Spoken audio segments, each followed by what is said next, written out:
안녕하세요. 김종환 전도사라고 합니다. 서로 옆 사람에게 인사 한번 해볼까요? 하나님이 당신을 사랑하십니다.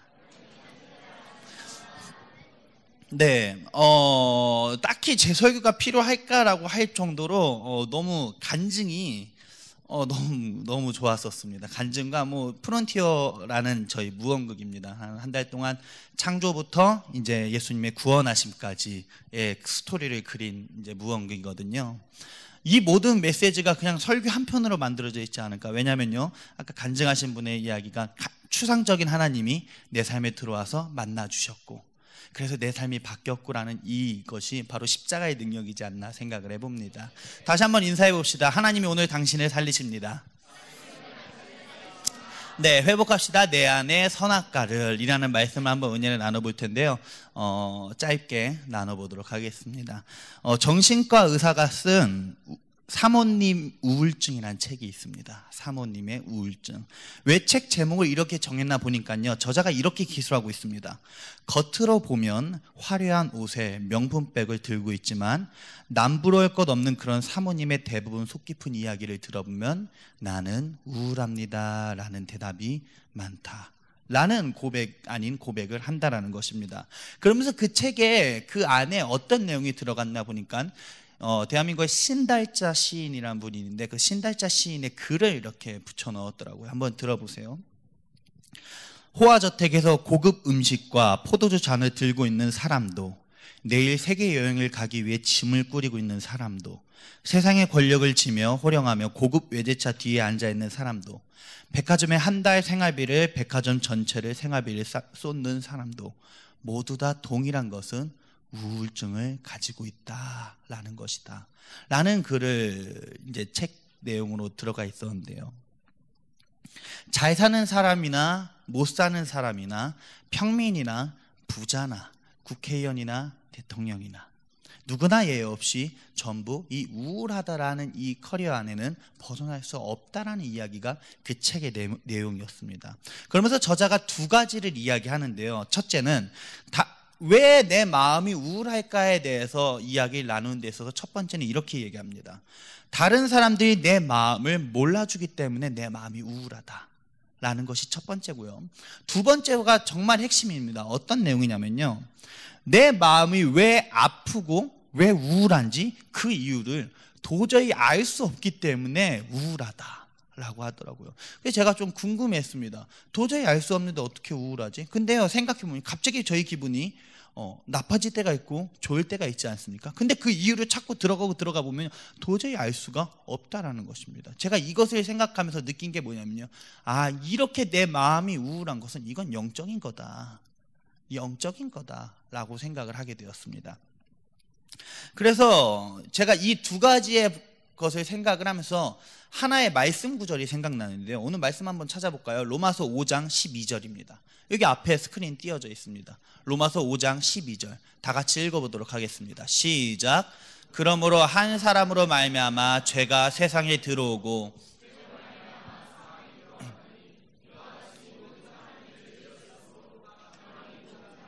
일어나느니라. 인간의 원죄로 이런 비극이 초래되었다는 것입니다. 인간의 원죄로, 아까 보셨죠? 인간의 원죄로 나도 모르게 우울해지고 나도 모르게 막 화가 나고 나도 모르게 막 분노가 자아낸다는 것입니다. 대한민국 청년이요, 대부분의 우울증을 갖고 있습니다. 그리고요, 청년뿐만 아니라 어른들도 대부분의 어른들이 우울함을 갖고 있습니다. 예전에 어떤 친구가 저한테 이제 메시지를 보낸 내용입니다. 한번 읽어드릴게요. 이게 대한민국 청년의 대부분의 마음이지 않나 생각을 해봅니다. 이렇게 저한테 보냈습니다. 제 마음 세상에 대한 악밖에 안 남는 것 같고 가만히 있어도 눈물이 줄줄 흐르고 하나님이 원망스럽고 갑자기 마음이 계속 힘들어요. 그냥 괴로워요. 말로 하기 힘든 안 좋은 마음이 제게 있어요. 분명 감사할 것도 많고 사랑할 것도 많고 사랑받고 있는데요, 혼자 있는 느낌이에요. 죽고 싶은 마음이고요. 막 누군가에게라도 원망하고 싶어요. 하루하루 너무 고통스러워요. 전도사님, 제가 뭘 어떻게 해야 할까요? 전도사님, 이게 대부분의 청년들의 마음이라는 것입니다. 근데 이게 한 친구만 저한테 이야기를 하고 상담을 하면 모르겠는데요, 한 친구가 아니라 제 주변에 많은 친구들이 그렇다는 것입니다. 제 주변에 많은 친구들이. 여러분 아시다시피 유명한 찰리 채플린이라고 아시죠? 찰리 채플린이요, 한 번은요 시골에 가서 공연을 하는데 그중에 무슨 일이 있었냐면요, 찰리 채플린이 마음이 너무나 고독하고 갑자기 뭔가 모르는 우울함이 찾아오더라는 것입니다. 공연하기에 앞서 우울증이 갑자기 찾아왔대요. 그래서 조울증처럼 막 화도 내고 막 뭔가 의자를 집어던지고 이랬다고 합니다. 도저히 근데 이 마음 상태로는 이제 개그랑 이런 드라마 같은 걸 못할 것 같아가지고 한 정신과 병원에 찾아갔다고 합니다. 그 동네에. 병원에 찾아가서 이제 이런저런 검사를 받고 나서 동네 병원 의사가 이렇게 이야기를 했다고 합니다. 저기 당신이 왜 우울증이 걸리고 조울증이 걸린지 도저히 모르겠어요. 방법을 찾을 수가 없어요. 정신과 의사가 이렇게 이야기하면서 기가 막힌 웃긴 이야기를 합니다. 한 가지 해결 방법이 있어요. 그래서 찰리 채플린이 뭐예요? 이러니까요, 이 정신과 의사가 저희 동네에 2시간 후에 찰리 채플린이라는 사람이 오는데요, 와서 개그를 한대요. 와서 실컷 많이 웃고 즐기다 가세요. 그 우울증이 없어질 거예요.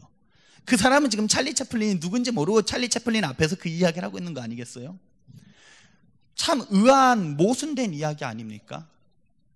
자기는 남을 이렇게 많이 웃기고 남을 많이 행복하게 하고 남이 많이 즐겁게 하는데 정작 자기 자신이 행복하지 않는 그 마음, 정작 자기 자신은 어려워하는 그 마음, 혹시 여러분들에게는 있지는 않은지요? 혹시 여러분들은 그 마음 상태가 있지 않은지요? 오늘 본문에 보면 마음이 다쳐서 아파하는 사람들이 등장을 합니다. 누군가 봤더니 이스라엘 백성들입니다. 400년 동안 이집트 종살이로 신음하다가 홍해를 건너서 목적지 가나안으로 가게 되죠. 그 가나안으로 가는 과정 속에서 이런저런 상처를 많이 받습니다. 아픔이 있다라는 것입니다. 오늘 본문 4절 다시 한번 띄워주시겠어요? 다 같이 읽어볼까요? 시작.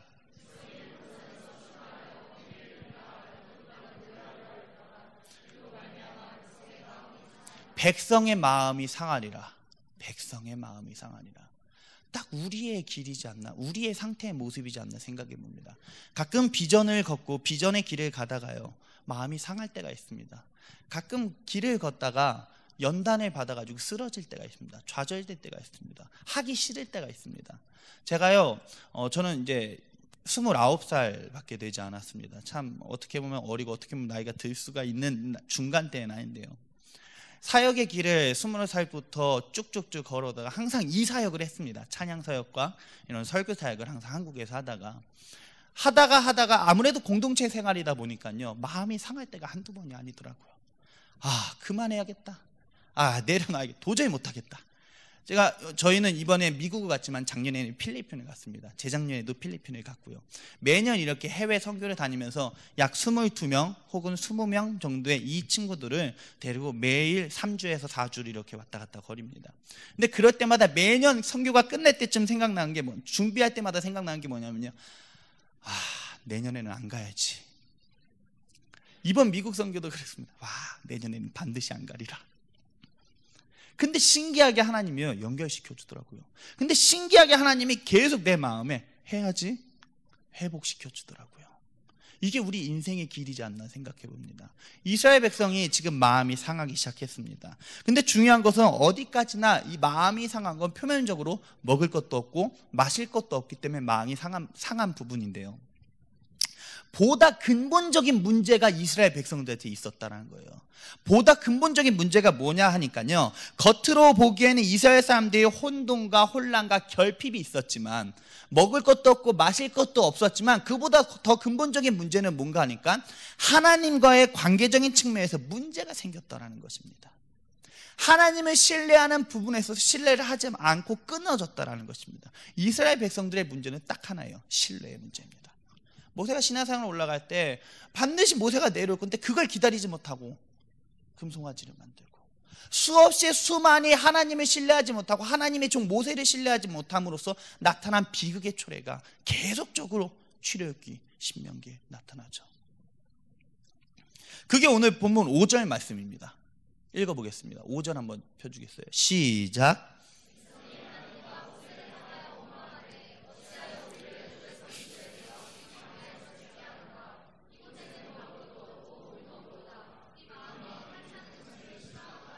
잘 보세요. 지금 먹을 것도 없고 마실 것도 없다고 하는 이스라엘 백성들입니다. 지금 이 위기를 만난 이스라엘 백성들에게는 이것을 타개해 나갈 목표도 없고 삶도 없습니다. 지금 사실 저는 그렇게 생각합니다. 인생은 어떻게 해석하느냐에 따라서 인생의 그 삶이 달라진다고 생각합니다. 대표적인 케이스로 욥을 볼 수가 있죠. 욥이 세상에 아무 잘못도 없는데 자녀가 다 죽고요, 종이 다 죽고요, 집안이 풍비박산 납니다. 집안에 풍비박산 난 것뿐만이 아니라 가장 자기가 신뢰했던 중마고인 친구 3명이 나오는데요. 이 친구 3명도 이렇게 이야기합니다. 야야야, 네가 죄를 지어서 그래. 네가 죄를 지어서 당장 회개해. 계속 정죄가 난무합니다. 그런 상황과 그런 절망적인 상황 속에서 보통 사람이라면 어떨까요? 금방 우울증 걸립니다. 금방 정신적으로 미쳐버립니다. 그냥 안 믿어. 안 믿고 말지. 자기가 가장 사랑하는 와이프마저도 하나님을 욕하고 떠나버리는데요. 근데 놀라운 욥의 해석이 정말 대단합니다. 인생은 어떻게 해석하느냐인데요, 이렇게 해석을 합니다. 욥기 23장 10절입니다. 다 같이 읽어보겠습니다. 시작.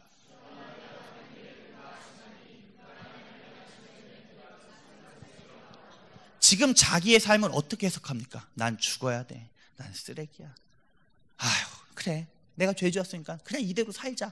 지금 이렇게 해석을 하는 게 아니라, 그러나 내가 가는 길은 그가 아시나니, 그가 나를 단련하신 후에 내가 어떻게 해요?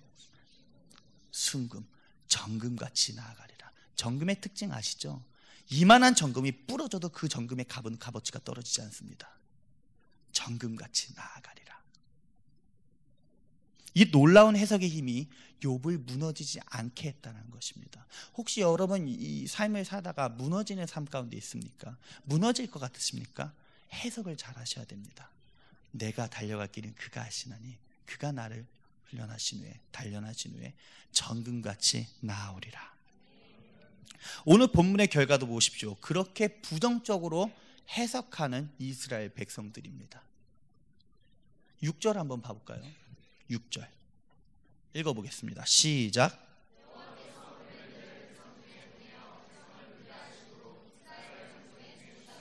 여기 굉장히 중요한 포인트가 하나 있습니다. 그들이 환경이 어렵다고 불편했습니다. 그들이 마실 게 없다고 불편했습니다. 맞죠? 마실 것도 없고 먹을 것도 없고 이런저런 불평불만들이 계속 나오는데요. 잘 생각해 보세요. 여기에 중요한 포인트가 뭐냐면, 그래서 이스라엘 백성들이 굶어 죽었습니까? 목말라 죽었습니까? 성경에 그렇게 나오지 않습니다. 조금 굶어도 죽지 않습니다. 한국은요, 특징이 있습니다. 겨울에는 덥다고요 짜증을 내고요, 여름에는 춥다고 짜증을 냅니다. 신기하지 않습니까? 우리는 어떻게 이 인생을 해석하느냐에 따라서 달라집니다. 올바르게 해석을 해야지 하나님께 영광이죠. 그게 아니면 잡아먹힙니다. 아까 저는 이제 그 귀신 분장한 찬양 인도자예요. 아까 찬양 인도했던 귀신 분장을 처음 봤습니다. 근데 얼마나 웃겼는지, 이게 이렇게 입꼬리가 이렇게 올라갔으니까 정말 처음 본 사람들은 섬뜩하게 했는데, 저는 이 친구를 뭐 8년 이상을 봐온 친구라 너무 재밌으면서도 와, 잘했다 분장 이러면서 생각을 했는데요, 그 마귀가 잡아먹는다니까요. 그 마귀가 금방 잡아먹습니다. 어쨌든 이스라엘 백성들이 망하게 됐습니다. 그런데 망하게 되는 그 과정에서 하나님의 놀라운 대처법이 하나가 나타납니다. 뭐냐면요, 8절입니다. 8절 읽어보겠습니다. 시작.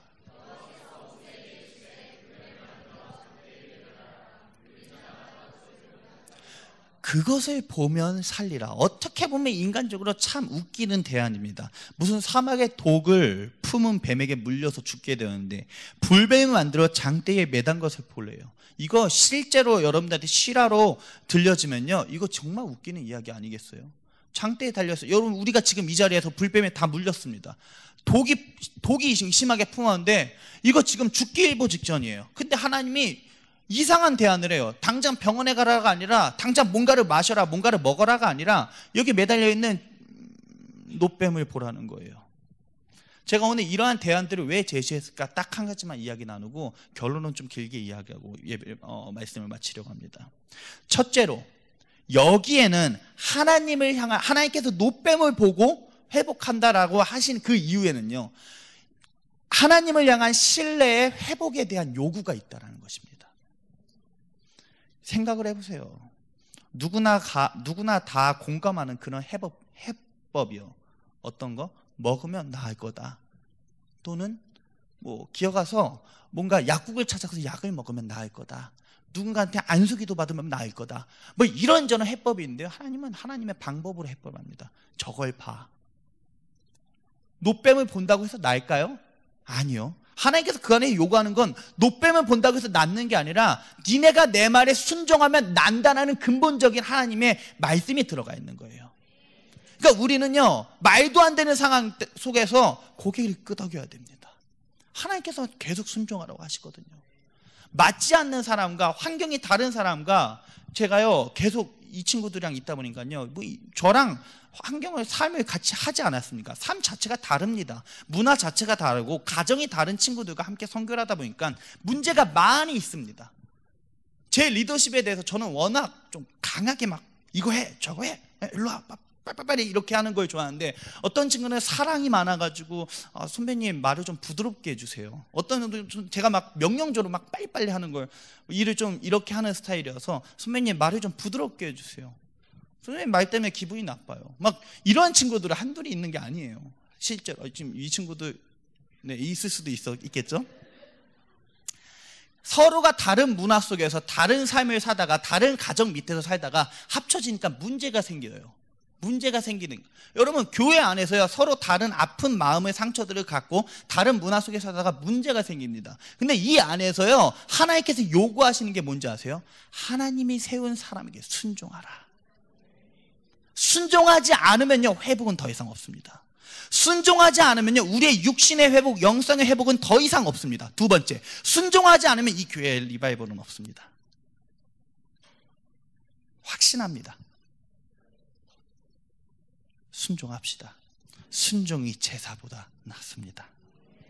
본문 4절에 보니까요 마음이 상하니라라고 나오는데, 이 말이 히브리어로 바꿔서 말하면요 마음이 짧아졌다라는 뜻입니다. 마음이 짧아졌다, 안목이 좁아졌다라는 것이에요. 이게 뭘 의미할까요? 5절을 다시 한번 봐볼게요. 5절 한번 펴보세요. 쳐주세요. 보여주세요. 네, 5절 다 같이 읽어볼게요. 시작.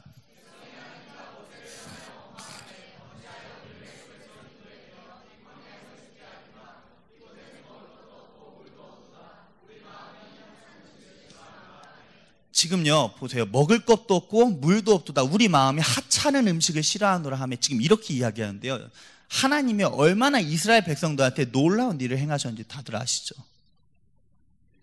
그것을 보고도 저렇게 이야기를 합니다. 이유는 마음이 짧아져서, 안목이 좁아져서, 자신의 감정이 올라가서. 이 이유예요. 지금 눈에 보이는 것만 지금 생각하고 판단하는 거예요. 눈에 보이지 않는 건 생각하지 않는 거예요. 눈에 보이지 않는 것은.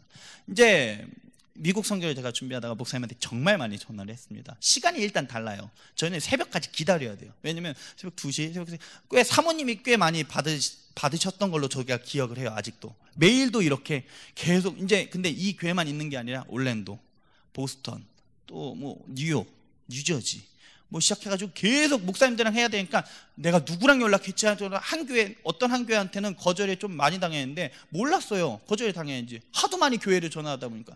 전화했는데 전사님 전화했습니다. 근데 이런 상황 속에서 이제 제가 친구들한테, 저희는 이제 여기 오기 전에 매주 작정 예배를 드리고 왔습니다.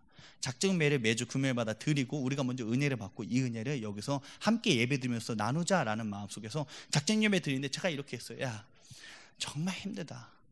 정말 어렵다. 야, 이번 미국 선교는 이렇게 역시 다르다. 클래스가. 이러면서 제가 막 이야기를 하면서 했는데요. 이 친구들은 이제 이런 프론티어를, 이런 무언극을 매일 밤새 준비한 거거든요. 11월 한 달 동안을요, 이걸요, 매주 모여가지고 밤새 춤추고 또 춤추고 또 춤춰가지고 이렇게 찬양도 영어로 찬양 준비해야 되지. 악기팀은 또 악기팀대로 철야를 하죠. 이거 말고도 다른 무언극도 또 밤새 철야하죠. 자기들이 더 힘들다라는 거예요. 선배님 선배님 집에서 있잖아요. 뭐 설교 준비하잖아. 네, 진짜. 그래서 제가요 그거 보고 아하, 그래, 미국 가서 보자. 미국 가서 보면 알겠지. 니네가 얼마나 내가 준비했는지. 제가 왜냐면 실제적인 미국의 일은 제가 혼자 다 하거든요. 모릅니다. 안목이 좁아져서 우리가 지금 다 춤추고 우리가 지금 다 악기하고 우리가 노래하잖아요. 선배님 뭐예요? 안목이 좁아지니까요 자기 보이는 것밖에 안 보여요. 근데 여기 오니까 달라요. 애들이 태도가 달라집니다. 아, 이렇게 일하셨구나. 아, 저렇게. 얼마나 목사님한테 감사한지 그 부분을 오늘 저 소개시켜서 이야기해드렸죠. 얼마나 감사한지 속이 뻥 시원하더라고요. 내 말을 안 믿어요. 내가 10번 넘게 전화했다니까 안 믿어요. 이 친구들은 진짜 했는데. 지금 이스라엘 백성들 마음이 딱 이 마음이에요. 지금 하나님의 마음을 몰라요. 그리고 모세의 마음을 몰라요. 모세가 지금 자기들 위해서 얼마나 기도하고 얼마나 먹여주고 얼마나 챙겨주려고 하는지. 그러니까 불순종이 나타나는 거예요. 그러니까 회복이 안 나타나는 거예요. 오늘 하나님께서 여러분들한테 계속 이야기하십니다. 하나님이 세운 종들, 하나님이 세운 목사님, 하나님이 세운 어떤 누구한테 다 순종하십시오. 그래야 회복이 일어납니다. 회복이. 제가 짧게 이 본문에 이렇게 결론을 두 가지로 맺으려고 하는데요. 하나는요, 여기 앉아 계신 분들 중에 이제 막 예수님 믿는 사람도 있고 뭐 깊게 예수님 믿는 사람이 있습니다. 제가 순종에 대해서 계속 이야기하는 부분은요, 여호수아서 5장을 보면서 제가 이것에 설명을 해드리려고 합니다. 여호수아서 5장을 보면요, 이스라엘 백성들이 40년 동안 방황을 하고 요단강을 건너서 이제 가나안에 들어가기 전에 서 있습니다. 근데 얼마나 흥분이 되겠습니까? 40년 동안 방황을 했는데요. 이제 가나안 땅에 발만 뻗으면 되는데요. 그런데 하나님께서 어이없는 명령을 합니다. 한 나라만 없애버리고 한 나라만 이제 전쟁에 이기면 되는데 하나님께서 이렇게 이야기를 하세요. 뭐라고 이야기하냐면요, 여호수아서 5장 8절과 9절입니다. 여호수아서 5장 없어요? 여호수아서 5장 8절과 9절 이렇게 이야기하십니다. 또 그 모든 백성에게 할례 행하기를 마침에 백성이 진중 각 처소에 머물며 낫기를 기다릴 때, 이렇게 이야기합니다. 뭐 이야기하신 줄 아세요? 한 나라만 전쟁에 쳐서 이기면 가나안에 들어갈 수 있는데 지금 이스라엘 백성들한테 하나님께서 뭘 명령하시냐? 야, 할례해. 남성들에게 할례를 행한다는 것은 전쟁 앞에서 그냥 죽으라는 말이에요. 왜냐면요, 3일이 뭡니까? 일주일 이상 못 움직이거든요. 근데 하나님께서 할례를 하고, 이유는 말하지 않아요. 일단 할례를 해. 할례를 해. 이렇게 이야기. 도저히 나로서는요, 도저히 이스라엘 백성으로서는 순종을 할 수가 없어요. 왜? 이 나라만 치고 들어가면 가나안인데 이 나라를 치기 이전에 할례를 행하라뇨, 하나님. 이렇게 말할 것 같아요. 근데 지금 이스라엘 백성들은 어찌됐든지 순종을 합니다. 그리고 나서 9절에 하나님께서 니네가 왜 할례를 행하는지 이유에 대해서 이야기합니다. 이렇게 이야기합니다. 여호수아서 5장 9절 여기 나와 있네요. 여호와께서 여호수아에게 이르시되 내가 오늘 애굽의 수치를 너희에게서 떠나가게 하였다. 이게 이유였다는 거예요. 가나안에 들어가기 이전에 니네가 지금 모든 나라를 치우고 가나안에 들어가기 전에 모든 것이 다 치유된 줄 알지만 아니야. 니네 마음속에 한 상처가 있는데 그 마음이 뭐야? 마음의 상처. 그것이 곧 니네가 우울증이 있고 뭔가 모르는, 뭔가 계속 좌절되고 절망되는 그 부분인데 그게 뭐냐면 애굽의 종살이야. 그래서 내가 그래서 니네를 치료해 주기 위해서 할례를 행하라고 한 거야. 이스라엘 백성들 망했습니까? 아닙니다. 들어갔습니다. 가나안 땅에 들어갔다고요. 우리는요, 인간은요, 고개가 끄덕여져야지, 내 머리로 이해가 돼야지 순종을 합니다. 하나님의 방법은요, 머리가 고개가 끄덕여지지 않을 때 순종하는 것이 하나님의 방법이에요. 말도 안 되는 요구를 하세요. 말도 안 되는 요구를 하세요. 도저히 내 머리 이해가 안 돼요. 근데 순종하래요. 순종하세요. 그게 하나님의 방법입니다. 그게 하나님의 방법이에요. 제가 워낙 예배를 많이 드리는 걸 좋아합니다. 워낙 제가 어릴 때부터 기도 훈련을 항상 많이 받아왔습니다. 그래서 하루에, 지금은 꽤 많이 합니다. 뭐 못해도 4시간, 5시간 매일 무릎을 꿇고 기도하려고 노력을 합니다. 20살 때부터 훈련된 모습이었죠. 저희 목사님께서 계속 넌 매일 2시간씩 이상 기도해야 돼 라는 기도 훈련을 항상 시켰어요. 그래서 말씀도요, 매일 말씀을 읽어야 돼. 그래서 매일 말씀을 읽으면서 20살, 초등학교 6학년 때부터 자라왔습니다. 지금 이 친구들도 하루에 2시간씩 기도를 안 하면, 하나님한테 무릎을 꿇고 기도를 안 하면 저한테 혼납니다. 매일 12시간 되면 저한테 연락을 해요. 오늘은 하나님 아버지 기도를 2시간 했습니다. 오늘은 1시간 반 했습니다. 2월 한 달은요, 말씀 읽는 시즌이에요. 한 달 동안 일독을 합니다. 하루에 30장 읽으면 일독이 되거든요. 애들이 정말 힘들어해요. 그런데 하라고 합니다.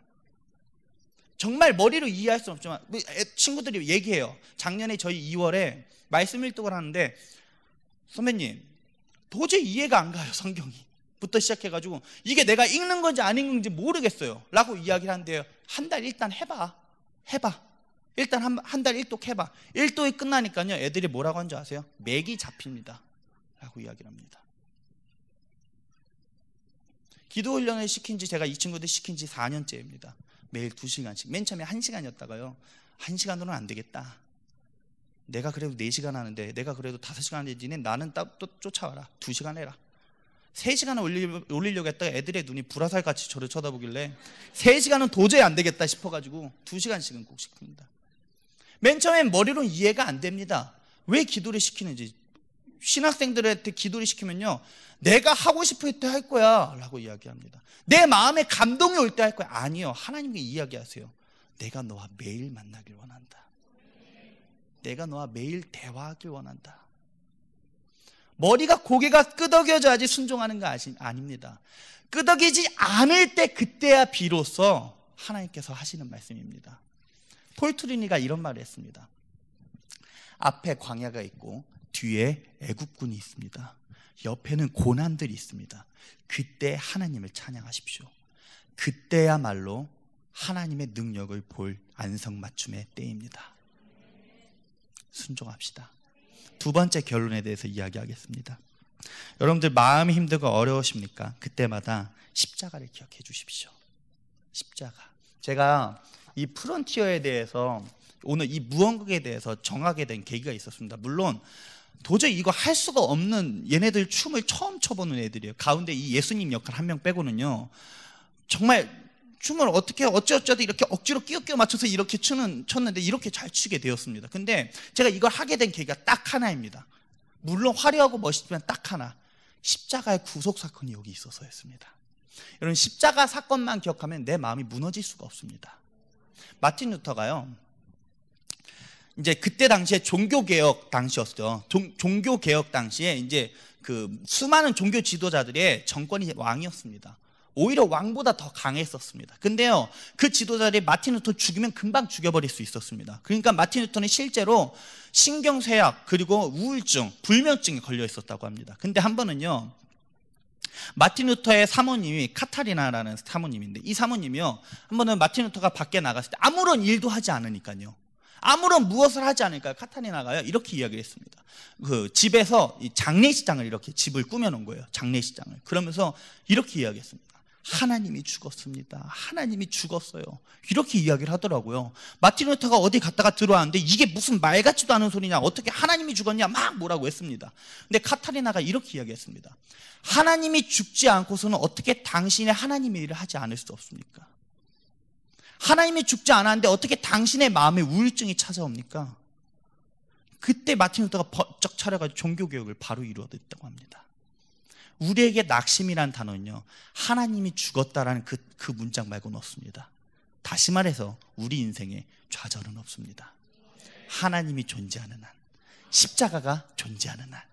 여러분 십자가 사건이 얼마나 능력이 뛰어난지 제가 잠깐 구체적으로 이야기하도록 하겠습니다. 예수님의 십자가에 몇 대 맞고 돌아가셨죠? 네, 여기는 많이 들었으니까 저희 팀들은 39대 맞았습니다. 39대. 지면 50cm입니다. 한 이 정도 되겠죠. 이 높이에 무릎을 꿇고 손목이 묶인 채 채찍질을 39대 맞았습니다. 근데 39대인데 여기서 특징이 있습니다. 채찍이요 우리가 생각하는 막 그냥 벨트 같은 이런 채찍이 아니라요 9줄로 고무로, 타이어 바퀴처럼 고무로 만들어진 채찍입니다. 이렇게 묶여 있고요 이 앞으로는 9개의 고무가 이렇게 뻘쳐서 나가는 거예요. 근데 여기에 특징이 있습니다. 9개 고무줄 사이사이, 이 고무 사이사이에 뭐가 들어가 있냐면요 유리 병조각 그리고 동물 뼈와 이빨들이 거기에 박혀 있습니다. 그리고는 로마 군병들이요 뜨거운 물에 24시간을 불려놓습니다. 왜? 고무가 무거워지거든요. 물을 먹으라고요. 4명의 로마 군병들이 뜨거운 물에 그 고무를 내려놓고 24시간 후에 꺼냅니다. 그 무게가 어떨까요? 엄청 무겁습니다. 한 손으로 들질 못합니다. 근데 그 두 손으로 그 고무를 들어가지고, 그 채찍을 들어가지고 이렇게 후리는데요, 너무 무거워서 한 손으로 후리지 못하니까 두 손으로 딱 후리면 이게 갈고리가 딱 박힙니다. 박히면요, 목 뒤에서부터 박히는데요, 이렇게 찰싹 이렇게 때리질 않아요. 여기서 딱 박히면 아래로 쓸어내립니다. 아래로 쓸어내리면요, 여기서부터 척추까지 다 긁혀서 살이 뜯겨져 나갑니다. 목뿐만 아니라 양쪽 어깨부터 아킬레스건까지 쭉쭉쭉 채찍질이 내려오는데요, 그게 맞은 개수가 39대. 실제 역사학자들이 이렇게 이야기합니다. 그때 당시에 예수님은 모든 갈비뼈가 드러나 있고 그 갈비뼈 사이사이에 내장들이 튀어나와 있을 것이다. 그러니까 말 그대로 시체 한 명이 시체 하나가 이렇게 십자가를 지고 걸어가는 거예요. 39대. 왜 39대일까요? 그때 당시에 법은 40대 이상을 때릴 수가 없었습니다. 왠지 아세요? 40대 이상을 때려버리면 인간이 죽어버리거든요. 죽어버리면 최고의 사형제도인 십자가 처형을 못 받기 때문에 39대만 때린 거예요. 어떤 사람은 9대, 어떤 사람은 1대, 어떤 사람은 5대인데요, 예수님은 39대는 맞았다는 것은요, 그냥 반 죽여버리겠다는 뜻이에요. 반 죽음 상태로 그렇게 맞았습니다. 39대를 맞고 그 십자가의 골고다 언덕을 올라가죠. 올라갑니다. 십자가에 못이 박혀 있습니다. 이제 십자가에 못을 박는데 이렇게 박히지 않습니까? 아까 뭐 이렇게 멋있게 이렇게 박혀 있잖아요. 멋있는 예수 그리스도의 모습은 버리십시오. 얼마나 비참하고 얼마나 좌절된 모습이 그려진지 제가 이제부터 설명해 드리겠습니다. 어떻게 되냐면요, 양쪽 손에 못이 박히는데요, 이때 당시의 못은 우리가 이렇게 못 박는 그런 못이 아니라요, 철로를 사용할 때 썼던 못입니다. 이 양쪽 손에 못이 박히고 이 발목에 못이 박히죠. 못이 박히고 나서 이제 이렇게 세우면 높게 이렇게 세워지잖아요. 근데 여기에 문제가 있어요. 십자가 사건은 고통스러워서 죽은 사람이 거의 없습니다. 뭐 때문에 죽냐면요, 질식사로 죽습니다. 혹은 심장마비로 죽어요. 둘 중에 하나예요. 왜 그런가 하니까요, 십자가에 못 박히면요, 양쪽 승모근이 다 아까 채찍질 39대를 맞아서 떨어져 나가기 때문에 이 모가지가요, 이렇게 떨어집니다. 그러니까 대부분 예수 그리스도의 그림을 그리면요, 이렇게 돼 있죠. 양쪽 승모근이 없기 때문에 이렇게 그려져 있는 거예요. 이렇게 박히다 보니까요, 머리, 눈, 코, 이 모든 구멍에 피가 나니까 호흡이 안 이루어져요. 호흡이 안 이루어져서 폐가 제대로 활동을 하지 못합니다. 이 상태에서 숨을 쉬려면 어떻게 해야 될까요? 방법은 딱 하네요. 머리를 드는 거예요. 근데 머리를 들 수가 없어요. 왜? 승모근이 없기 때문에. 그럼 내가 지금 사용할 수 있는 부분은 뭐예요? 보이죠? 못을 붙잡는 거예요. 이 못과 이 발목에 있는 못을 의지한 채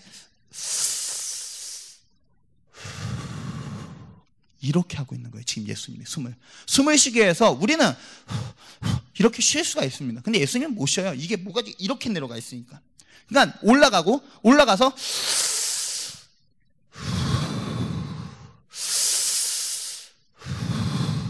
이걸 계속 하고 있는 거예요. 이거를. 얼마나 아픈지 아시겠죠? 얼마나 아픈지. 눈이고 머리고 뭐고 다 피만이 나니까 계속 하나 보니까 로마 군병들이 딱 하나 합니다. 그래도 죽지 않잖아요. 어디를 부러뜨리냐면 정강이를 부러뜨려 버립니다. 왜요? 다리에 힘을 주고 손에 힘을 주고 일어나니까 다리에 힘을 못 줘버리게 정강이를 부러뜨려 버려요. 그리고 나서 그래도 죽었나 안 죽었나 성경 보면 옆구리를 이렇게 창으로 찔렀다고 나오잖아요. 여러분이 생각하는 옆구리에 창에 찔렀다가 어떤 내용인 줄 생각하십니까? 여기 이렇게 탁 찔렀다고 생각하시죠? 아니에요. 로마 군병들이 아래에서 위로 찔렀습니다. 아래에서 위로 찔렀는데 그냥 창이 아니라 죽창이 엄청나게 긴 창이라고요. 이거를요, 이렇게 깊게 찌르는데요, 아까 여기서 깊게 찌르는 거 보셨죠? 깊게 찌르는데 어디부터 찌르냐면 여기서부터 올라가서 여기까지 찌릅니다. 어디예요? 심장을 찔러버립니다. 아예 죽음이에요.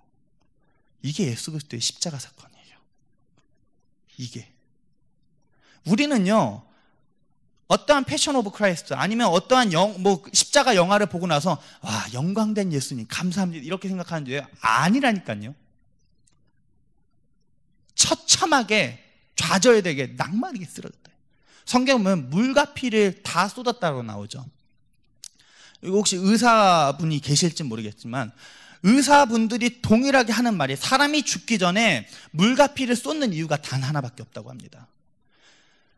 죽기 이전에 가장 극심한 스트레스와 우울증을 경험할 때 비로소 물과 피를 다 쏟아낸대요.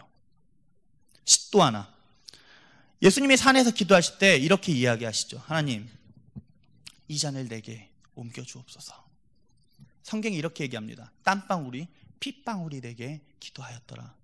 이게 의사들이 이렇게 연구를 했습니다. 어떻게 연구했냐면요, 진짜 극심하게 스트레스 받고 기도하고 부르짖으면요, 여기에 있는 혈관들이 터진대요. 실제로 터지니까 이게 땀이 나와야 되는데 빨간 핏방울 같이 나오는 거예요. 마치 눈에 혈관이 터지면 피눈물이 나는 것처럼. 예수 그리스도의 심정을 지금 아셨습니까?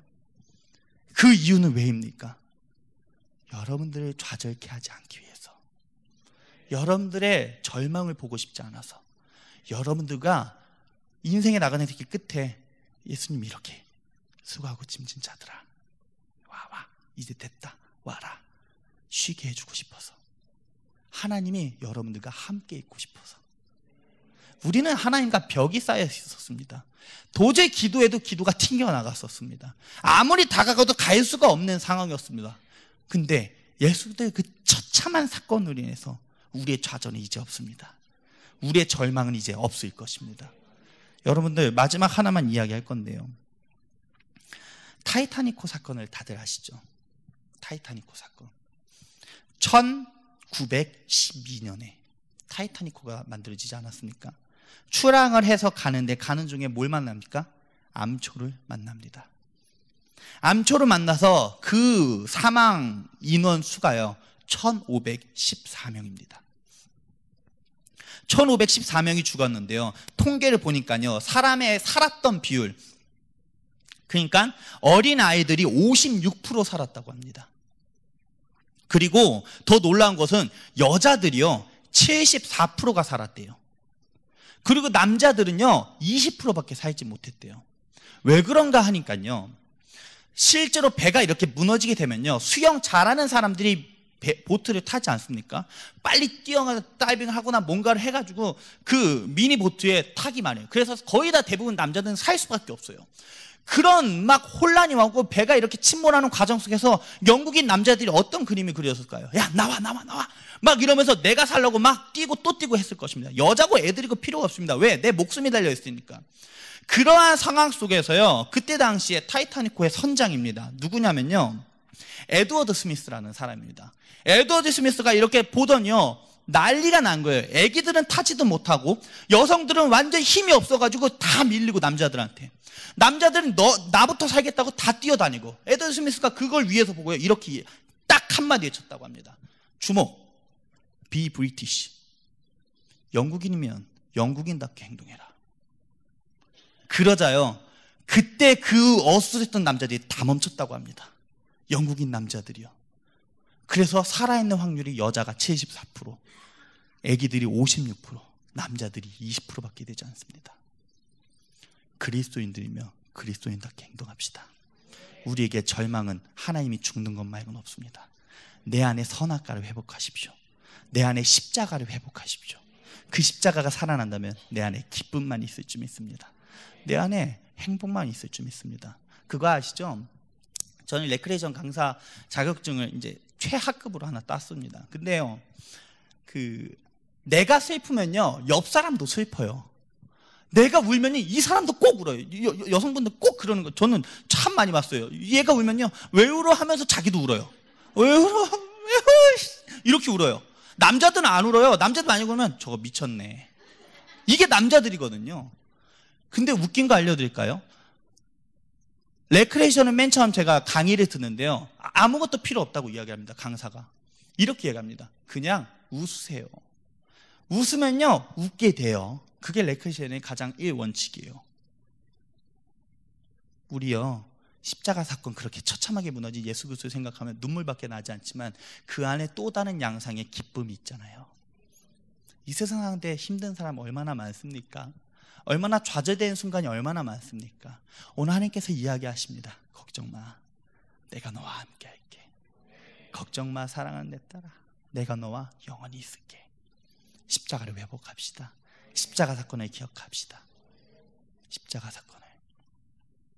그 십자가 사건을 기억할 때 우리가 되살아날 줄 믿습니다. 시간이 많이 지났나요? 한 친구만 소개를 해드리려고 합니다. 한 친구가요, 어릴 때 정말 귀하게 살았습니다. 완전 이집트 왕이에요. 청소부 아주머니 있고요, 그 운전기사 있고요, 밥 해주는 아주머니 있고요. 완전 왕자처럼 살았던 한 한국인 청년이 있었습니다. 근데 이 청년이요, 어느 순간부터 이 아버지는요, 석탄공사, 예전에 석탄 공기업 아시죠? 그때 당시엔 전 어릴 때인데 석탄 공기업의 임원이었습니다. 얼마나 부자였겠습니까? 임원이면, 공기업의 임원인데요. 그런데 아버지가 바람을 펴가지고요, 바람을 한두 사람한테 핀 거 아니라 3-4사람한테 펴가지고요, 집안이 쫄딱 망하기 일보 직전이에요. 더 중요한 건 그 아버지의 누나가 있는데, 그 누나가요, 사기를, 그때 당시 컴퓨터 286 컴퓨터가 나올 때라고 합니다. 그걸로 사기를 쳐가지고 감옥에 들어가게 된 거예요. 아버지가 그걸 돈으로 꺼낸다고요. 모든 집을 다 팔아가지고 누나를 꺼내고요. 또 하나, 이제 회사가 부도가 나고 또 누나가 들어가니까요, 또 사기죄로 들어가니까요, 아버지가 건달을 고용합니다. 그래서 누나가 사기쳤던 그 상대방한테 막 위협을 줘가지고요, 아버지도 감옥에 들어가게 돼요. 이게 뉴스에 나왔었습니다. 93년도 뉴스에, 실제로요, 메인 기사로요. 그래서 제가 그 친구가 그 이야기를 제가 듣고 그 이야기를 들었대요. 그 이야기를 이제 그 과정에서 그 친구가 이제 그때 당시에 6살 집안이 다 망하고 엄마가 도망갑니다. 아버지가 도망가요. 연락이 안 돼요. 누나가 교도소에 나왔는데 아무도 없는 거야, 집에. 누나가 이 아이를 데리고 키웁니다. 원룸 단칸방에서, 이만한 단칸방에서 키워요. 이만한 단칸방에서. 근데 이런 거실이 이만했을 거예요, 아마도. 이거보다 좀 더 컸던 것 같아요. 어느 정도인지 기억은 모르겠는데. 여기서 누나가 이런 집에서 살다가 갑자기 이 단칸방에 사는데 살 수 있겠습니까? 애를 키우는데 못 키우겠다고 애를 보육원에 보내버립니다. 그 애의 상처는 얼마나 깊을까요? 근데 그 애가 보육원에 7살 때 들어가게 됩니다. 근데 그때 당시엔 전쟁 고아라고 해가지고 전쟁 고아들이 많이 모인, 부모님들이 다 버려가지고 모인 이제 친구들이 있던 거죠. 얼마나 험하고 얼마나 막대하냐면요, 매일 밤새 때립니다. 7살밖에 안 되는 친구들, 8살, 9살, 10살, 11살, 12살, 13살 계속 때려요. 계속 싸움을 시킵니다. 둘이 싸워. 지는 사람 10대, 지는 사람 실제로 몽둥이 10대 맞고요. 실제로 밤 7시부터 새벽 4시까지 야구방망이야 이런 계단 같은 걸 뽑아가지고 이렇게 맞은 적도 한두 번이 아니었다고 합니다. 이 친구의 마음 상태라면 어땠을까요? 초등학교 6학년 때 자살 시도를 했습니다. 이 친구가 6학년 때요. 참지 못하고요, 보육원에 산다는 이유로 도망 다니면서 살았죠. 친구들 피하기 위해서. 고등학교가 됐습니다. 고등학교가 되는데 중학교 때, 중3 때는요, 이 친구가 나는 절대 내가 내 친구들, 내 동생들을 때리지 아니하리라는 결심이 해졌던 이 친구가요, 고등학교 때 똑같이 때립니다. 그리고 고등학교 2학년 때 다시는 애를 때리지 말아야겠다는 결심을 갖는 게 뭐냐면요, 자기의 친한 형이 어떠한 형을 성관계를 맺고 있는 장면을 보게 됩니다. 남자 둘이서. 한 놈은 당하고 한 놈은 하고. 충격을 먹은 거예요. 나는 애들한테 잘해줘야겠다는 마음을 갖게 됩니다. 그 청년이 고3 때 하나님을 만나게 되죠. 체육대학과 축구부에 이제 모든 대학에 합격이 돼가지고 꽤 유명한 안 했지만 유망주였습니다. 고3 때 축구를 하고 이제 대학을 합격해 놓은 상태입니다.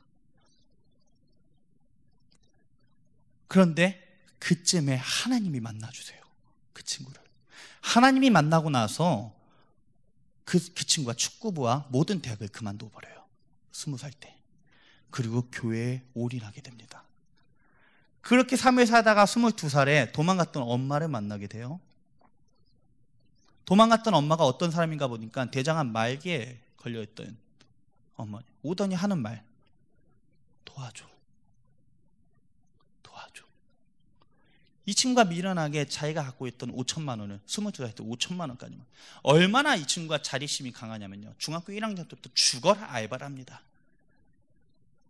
워낙 부자처럼 살았으니까 강해 보이기 위해서, 가난해 보이지 않게 해서 중학교 1학년 때부터 자기가 핸드폰 요금, 그때 막 나올 때였는데 핸드폰 요금을 내면서 삽니다. 호화스럽게. 중학교 22살이 되니까 5천만 원이라는 돈을 모읍니다. 대단하지 않습니까? 이제 21살 때 학교를 들어가게 되고, 이제 21살 때부터 이제 삶을 사다가 5시까지 이 친구의 일과를 들어보세요. 5시까지 학교에서 이제 공부를 하고요. 5시부터 8시까지 그 기도를 합니다. 교회 가서. 8시부터 새벽 3시 반까지 골프장에서 일을 해왔던 친구입니다. 월급 160만 원. 보너스 뭐 받으면 한 180만 원. 잠을 하루에 2시간, 3시간 자았던 친구였습니다. 그 안에서 절대 믿음을 잃어버리지 않는 친구였어요. 근데 22살 때 위기가 와요. 도망간 엄마를 만나게 되죠. 근데 그 엄마가 도와줘. 돈이 없어. 보험금을 타다가지고 다 써버렸더라고요. 도와줘. 이 친구가 미련하게 그래도 하나님을 만나서 5천만 원이라는 돈을 선뜻 내놓습니다. 그러고 나서 지금까지 이렇게 쭉쭉쭉 아주 잘 살고 있습니다. 잘 살고 있는데요, 보십시오. 이 친구가 항상 하는, 마음속에 들었던 이야기가 딱 하나입니다. 하늘 가는 밝은 길이. 그래도 내 안에 십자가가 있으니 하나님께서 나한테 위로해 주실 거야. 이 친구의 이야기가 바로 저의 이야기입니다. 제가 어릴 때 살았던 과정이죠. 지금 저는요, 물론 다 그렇게 되었지만 집도 있고요, 차도 있습니다. 정말 악착같이 살았죠. 그래서 운동을 했는지 절대 저한테 포기란 없습니다. 실제로요. 포기한 적이 거의 없습니다. 운동을 해서 끈기가 있다고 하잖아요. 한 번 앉으면 안 일어난다고 하잖아요. 그래서 제가 기도의 참 특성이 한 번 무릎 꿇으면 안 일어납니다. 참 어떻게 보면 하나님의 계획이었죠. 그때 그 고난 속에서 제가 항상 버텨면서 살았던 건 딱 하나였습니다. 하나님께서 내 길을 잠금같이 해주실 거야. 저는 전 세계를 돌아다녔습니다. 이 친구는 이제 미국이 처음이지만요, 저는 태권도 이제 사범으로서 있어가지고요, 태권도 시범단으로 미국도 오고 유럽도 가고 아프리카도 가고 다 가봤습니다. 거의 다요. 돈도 없는데요, 그때마다 누가 계속 후원해 주더라고요. 그때마다 하나님께서 하시는 말, 네 마음이 힘들고 지칠 때 내가 너한테 평안을 허락할게. 내가 너한테 역사해 줄게. 여러분들 무너지지 마십시오. 쓰러지지 마십시오. 하나님께서 함께 하십니다. 하나님께서 여러분들 인생을 책임져 주십니다. 그것이 십자가로서 최종 책임이요, 지금부터 또 책임이 하나님께서 책임져 줄 줄 믿습니다.